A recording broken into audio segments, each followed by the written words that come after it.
여러분, 주님이 우리보다 더 지혜로우십니다. 우리 마음으로 인정할 수 있기를 간절히 소망합니다. 우리는 내가 보는 것만 전부라고 생각하기 쉬운데 아닙니다. 그 속에 하나님의 놀라운 일들이 숨겨져 있을 때가 얼마나 많은지 모릅니다. 가끔씩 저는 페이스북을 통하여서 가장 큰 즐거움이 뭐냐면 인도네시아에 있는 형제 자매들이 살아가는 삶의 모습을 멀리지만 볼 수 있다라는 겁니다. 특별히 주일날 예배하고 그들이 지내는 모습을 요즘 영상으로 찍어서 올리는 분들이 많아요. 근데 있잖아요, 보면 참 기가 막혀요. 얼마나 열악한지. 지난 부활절에는요, 여러분 이게 그 에그 피그라 그래서 그 계란 줍는 거 있잖아요. 이렇게 계란을 숨겨놓고, 아니 계란을 어떻게 좀 이렇게 예쁜 잔디밭에 숨겨놓으면 얼마나 좋아요. 완전 밀림에다 숨겨놓고 뱀 나오겠어. 애들 막 진흙발로 들어가는데 아니 이런 데서 어떻게 계란을 찾나 싶은데 저는 진짜 죽겠더라고요. 들어갔다가는 무서워가지고. 근데 애들은 너무 재밌어 하는 거예요. 너무 재밌어 하는 거예요. 그런 게 뭐가 재밌을까 싶은데 뭐 예배 드리는 상황이 뭐가 좋겠습니까? 그러면 가만히 기억이 떠올라요.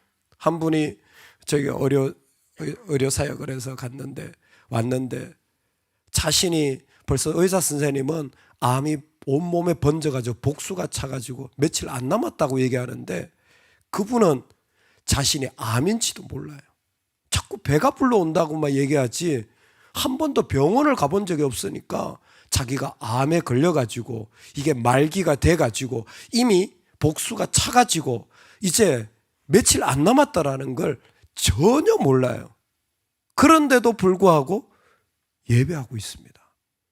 야, 참 때로는 모르는 게 약이다. 우리 너무 똑똑해가지고 현미경처럼 나를 너무 잘 들여다봐가지고 내가 뭐가 아프고 내가 뭐가 힘들고 내가 뭐가 고통스러운지 우리가 너무 잘 알아요. 근데 가끔은 그런 생각이 듭니다. 주님이 나보다 더 지혜로우시지. 차라리 그렇게 몰라도 하나님을 기쁘게 찬송할 수 있는 사람이 우리 아닌가? 우리가 그렇게 즐겁게 주님을 노래할 수 있는 사람이 우리 아닌가? 할렐루야. 우리가 상황이 어렵다지만 멀쩡한 바닥에서 예배 드릴 수 있고 에어컨 틀고 예배 드릴 수 있으면 이것보다 더 좋은 게 어디 있나? 예배할 수 있는데 뭐 세상에 어렵나? 인도네시아만 보면요, 감사하지 않을 수가 없는 우리의 얼마나 하나님이 주신 게 많은가. 여러분, 하나님이 우리보다 더 강하시고 지혜로우십니다.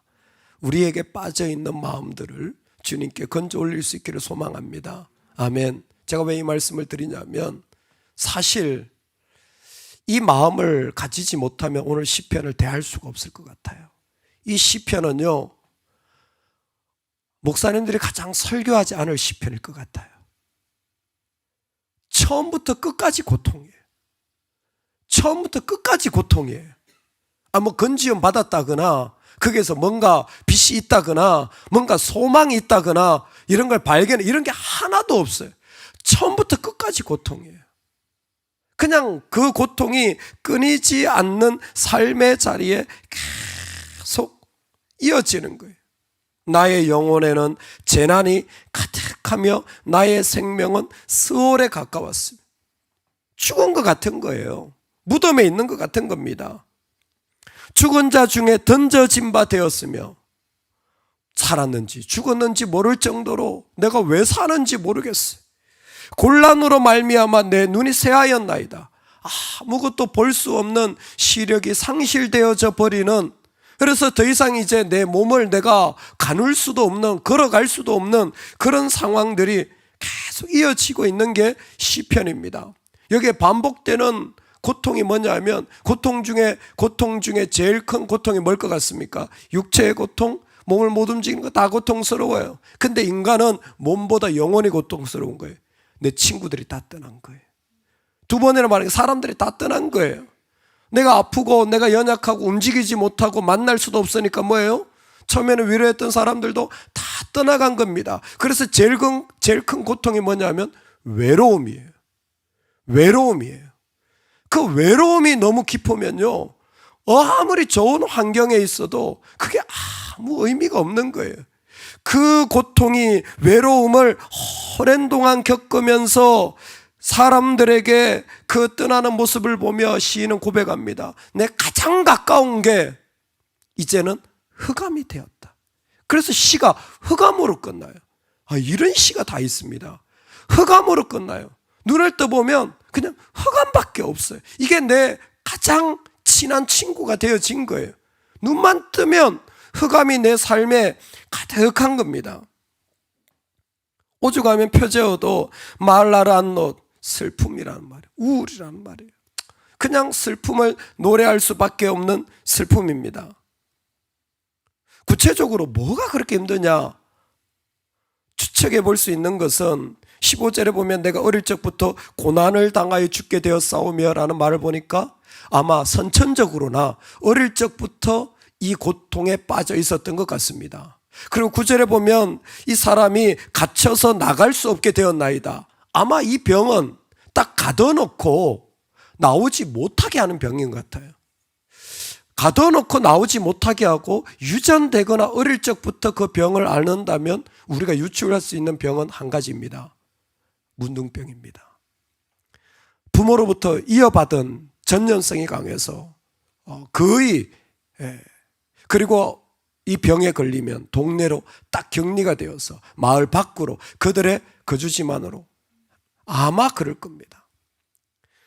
아마 다른 어떤 병보다 특별히 자신이 서울에 가깝고 저주받은 것처럼 느껴진다라는 것을 본다면 이 병은 아마 이 사람의 육체뿐만이 아니라 영혼도 하나님에게서 멀어질 수밖에 없는 그런 아픔의 자리인 것 같습니다.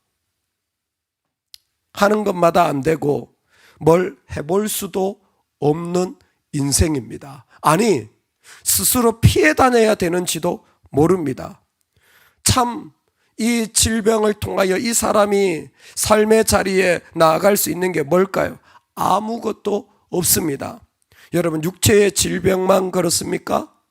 우리가 가지고 있는 우리 영혼의 컴플렉스라는 거, 삶의 자리에 약점이라고 하는 것들, 사단이 우리에게 부여잡는 죄의 권세가 꼭 이와 같지 않습니까? 우리를 가둬놓고 너는 이거야, 이것밖에 안 돼, 네가 뭘 할 수 있어 라고 할 때에 어떤 사람은 그것에 평생을 부여잡혀서 그것으로 인하여 그냥 그 자리에서 밖에 살아가지 못하는 삶을 살기도 하는 것 같습니다. 어쩔 수 없는 흑암이 처음부터 끝까지입니다. 상상할 수 없는 믿음의 아픔의 모습입니다. 그래서 C.H. 스터든이 이런 얘기를 했어요. 한 사람을 판단할 때 그 사람의 열정이 아니라 그 사람이 견뎌온 고통을 봐야 한다. 얼마나 지금 열심히 하느냐 보다 얼마나 그 사람이 고통을 견뎌왔는지 그걸 보면 그 사람이 정말 어떤 사람인지를 판가름할 수 있다는 거예요. 이 끝없는 흑암이 있는 인생이야말로 정말 귀한 사람이라, 이걸 견뎌내고 있다면 이 사람이야말로 위대한 사람이라는 거예요. 근데 왜 하나님이 이 시편을 우리에게 주셨을까요? 여러분, 이 시편에 저는 두 가지 특징이 있다고 생각합니다. 하나는 전부 슬픔이에요. 끝까지 슬픔입니다. 아마 이렇게 인생이 끝나셨을지 몰라요. 시편이 그렇게 끝났으니까. 근데 이 시편에 유일하게 믿음의 말이 한마디 등장합니다. 1절에 내 구원의 하나님이에요. 내 구원의 하나님이에요. 아마 이분은 이 한마디를 붙잡고 이 고통과 아픔에 도전했던 것 같아요. 아니, 견딜 수 없는 그 자리에서 이 믿음의 말 한마디를 가지고 그는 자신의 신앙의 자유를 부여잡고 갔던 것 같습니다. 내 구원의 하나님. 나는 흑암밖에 없는데 하나님은 구원의 하나님이에요. 이걸 어떻게 소화했는지 어떻게 이해했는지 다 알지는 못하겠지만 그는 구원의 하나님을 분명히 고백했습니다. 그리고 구원의 하나님으로 말미암아 그 고통 중에서 주야로 주 앞에 부르짖어 싸우니 밤과 낮으로 그는 기도했다라는 겁니다. 전혀 보이지 않는데 집중 기도했다라는 거예요. 기도에 양이 차야 되고 기도에 때가 이르러야 된다는 말이 있잖아요. 참 지혜로운 말인 것 같아요. 하나님 앞에 얼마인지 모르지만 내 기도의 분량과 내 기도의 때가 하나님 앞에 이를 때까지 쉬지 않고 밤과 낮으로 계속해서 엎드리는 거죠. 계속해서 기도하며 나아가는 것입니다. 여호와여, 내가 주께 부르짖었사오니 아침에 나의 기도가 주의 앞에 이르리이다. 눈 뜨면서부터 기도하는 거예요. 눈 뜨면서부터 하나님께 나아가는 겁니다. 이게 이 사람의 신앙의 유일한 특징이었던 것 같아요. 구원의 하나님이라는 한마디를 붙잡고 그 가운데 그 삶의 자리에 집중 기도를 하며 그 삶의 무게를 견뎌내고 있는 것이죠. 여러분, 우리 각자가 누구도 이해하지 못할 각자의 짐을 지고 걸어가는 것 같습니다. 제가 목회를 한 25년 지금 하고 있는데 한 사람도 못 봤어요. 짐이 없는 사람은. 짐이 없는 사람 한 사람도 못 봤어요. 저분이면 정말 아무 문제 없겠다. 아니요. 각자가 다 있어요. 각자가 다 있더라고요. 우리가 보기에는 정말 저 사람은 모든 걸 다 가지고, 정말 꼭 제가 사적인 거니까 얘기를 못해서 그렇지, 제가 그 반면의 얘기를 한번 들려드 볼까요? 그 자리에 있고 싶어서요. 그러면 기겁을 하실 거예요. 차라리 내 짐이 가벼워요. 다 있어요. 다 있어요.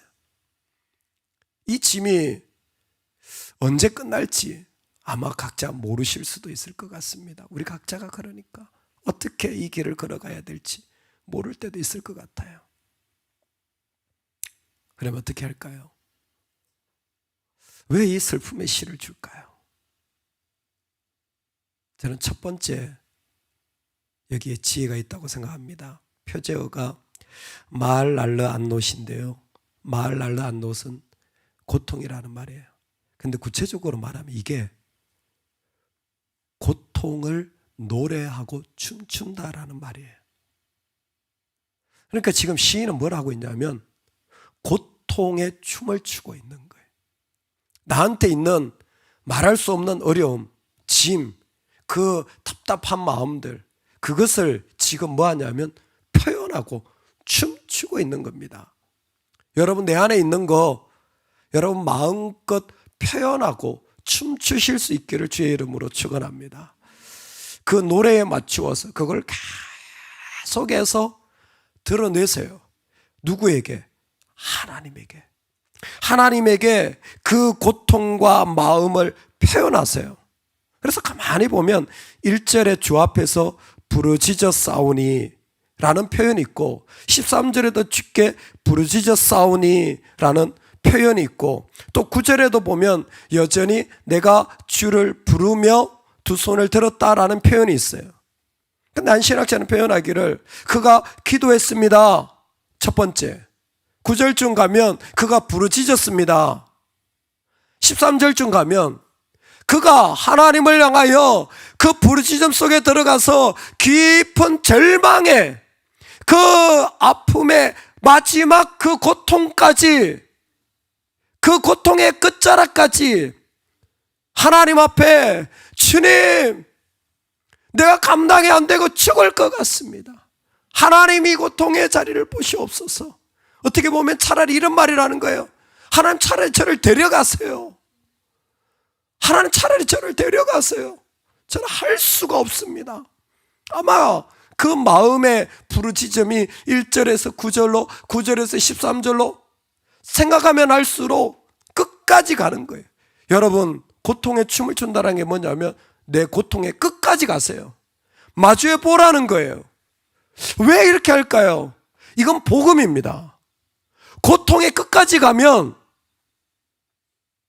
그 모든 고통을 짊어지시고 삼키셔서 사라지게 하신 예수 그리스도가 계신 거예요. 언뜻 보면 고통만 있는 것 같은데 고통의 이면에 또 이면에 또 이면에 깊이 들어가 보면 이 잔을 내게서 옮기지 마시고 아버지의 뜻대로 하옵소서. 그리고 모든 질병을 삼키셨잖아요. 모든 짐을 태우셨잖아요. 모든 아픔을 본인이 다 씻어내셨잖아요. 그 자리에 예수 그리스도가 씻어내신 그 영광의 자리를 보게 될 것입니다. 할렐루야. 우리가 하나님 앞에 쏟아낼 때 진짜 하나님 앞에 쏟아낸다면 그 자리까지 가게 될 거예요. 여러분, 그러므로 고통에 춤을 주십시오. 아프면 아픈 대로 부르짖으세요. 힘들면 힘들다고 하나님 앞에 엎드리세요. 계속 하나님 앞에 욥기를 보면요, 정말 그렇잖아요. 왜 나를 태어나겠냐고, 하나님 계시냐고 얼마나 많은 그 이야기를 그 가운데 나눕니까? 그런데도 불구하고 하나님은 뭐예요? 다 들어주세요. 왜? 우리 하나님은 십자가를 통하여 건져내실 것이기 때문에. 그래서 신약이 아니라도 구약에 이와 같은 말씀이 있습니다. 사랑은 죽음같이 강하고 물이라도 끊지 못하리라. 아가서 8장의 말씀이에요. 죽음이 전부인 줄 알았어요. 아니요. 사랑이 더 강합니다. 고통이 전부인 것처럼 보일 때 고통에 춤을 추십시오. 그 고통을 노래해 보세요. 그때 영혼에 느껴지는 게 있어요. 더 강한 사랑이 있구나. 사랑은 죽음보다 강합니다. 사랑은 물이라도 끊을 수 없는 놀라운 능력입니다. 그래서 로마서는 누가 우리를 그리스도의 사랑에서 끊으리요라고 말했잖아요. 아무것도 끊을 수 없는 거예요. 언제? 내가 그 고통에 들어가십시오. 외면하지 마세요. 피하지도 마세요. 그냥 이건 나의 고통이에요. 들어가세요. 이게 힘들면 그 고통 속에서 계속 하나님께 엎드리십시오. 그럴 때 부르짖고 또 부르짖고 또 부르짖을 때 이 시편 기자는 그 속에 그 죽음보다도 강한 하나님의 사랑을, 그것을 이길 만한 사랑을 그 안에 부여잡고 걸어가는 거예요. 오늘 우리에게 일어나는 일이 이와 같지 않습니까? 죽음같이 부패한 세상 속에서 에녹은 300년 동안 하나님과 동행했다고 했습니다. 오늘 우리가 걸어가는 일들이 죽음처럼 일어나는 일들 속에 내 하나님과 동행하는 그럼 아니겠습니까? 도널드 반 하우스의 간증입니다.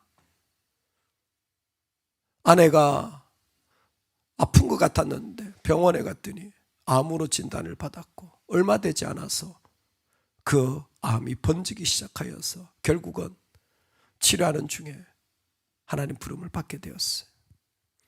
아이가 셋입니다. 제일 큰 애가 12살이에요. 기가 막힌 거죠. 그런데 12살, 우리나라로 치면 14살이니까 중학생이에요. 둘째, 셋째는 모르는데 첫째는 아는 거예요. 엄마가 죽었다라는 거예요. 얼마나 슬퍼하는지. 엄마가 없는 자리를 나요. 아이가 한없이 슬퍼. 뭐 떼를 쓰고 소리를 지르고 그 어떻게 뭐 위로가 되겠어요? 엄마가 없는 자리를. 그 뭐 무엇으로 채울 수 있겠습니까? 답이 없는 일들이 세상에 너무 많아요. 어떻게 해줄 수 없는 일들이. 그렇게 슬퍼하는 아이를 계속 아빠가 옆에서 같이 있어주는 거예요. 여러분 그냥 같이 있으면 돼요. 그냥 같이 있어주는 거예요. 아이가 어느 정도 울음을 그치고 장례를 치르고 이제 마음에 처음에는 분노가 일어났다가 그 다음에는 이제 그것을 받아들이기 시작하는 시간들이 조금 시작됐죠. 근데 그때에 아이에게 그렇게 얘기를 해줬대요. 사랑하는 딸, 만약에 너는 사고가 난다면 트럭에 치이는 게 낫겠니? 아니면 그 트럭의 그림자에 치이는 게 낫겠니? 왜 질문하는지 몰랐어요. 다른 생각했어요. 아이, 트럭에 치면 너무 아프죠. 그림자에 치는 게 낫죠. 엄마는 죽음에 치인 게 아니라 죽음의 그림자에 치이신 거야. 아프지 않으셔. 오히려 천국에서 더 기쁘게 살아가고 있으니까 우리도 그 믿음 가지고 살아가자 라고 위로를 한 거예요. 사실 우리가 그렇잖아요. 내 고통은 다 내가 트럭에 치인 것 같은 거예요. 근데 사실은 트럭 그림자가 우리를 잠시 덮었을 뿐입니다. 그보다 더 강한 하나님의 사랑이 우리와 밤낮으로 동행하고 있으니까 기도할 수 있는 거잖아요. 오늘 우리에게 함께 하시는 그 주님과 온 마음으로 걸어갈 수 있기를 주의 이름으로 축원합니다. 아멘. 같이 기도하겠습니다. 이 아침에 기도할 때